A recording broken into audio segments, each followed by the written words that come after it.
Başqa bir sənə fikirləşirəm. Görəsən biz rastlaşmasaydıq necə olardı? Heç nə. Nətər olardı? Musa, 8 martda verdiyim üzüyün puluna mən onu yığırdım.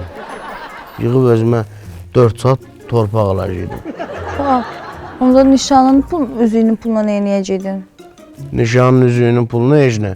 Küpçünü həll eləyirdim. Birinci mərtəbəni də qaldırırdım. Rahat bomba kimi. 4 daş üstündən. Gir yaşa.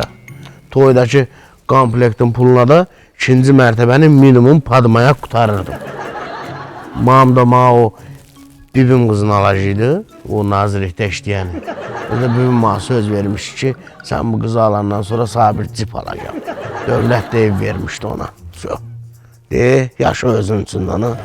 Yəni demək istəyirsən ki, biz rastlaşmasaydıq sənin çox yaxşı həyatın olacaqdı. Yox, sıxıcı. Deməzdim yaxşı, iki dənə şəhərdə ev, altında cip maşın, nazirlikdə işləyən arvad. Yox, mən belə rahat olan mərəm. Öldürərəm ha səni ya. Məni? Hə, səni. Niyə? Birincisi, qoy mən sənə deyim də biz rastlaşmasaydıq nə ola bilərdi Yaşar? Sən o torpağın var idi ya, o sürüşmə zonasındaydı.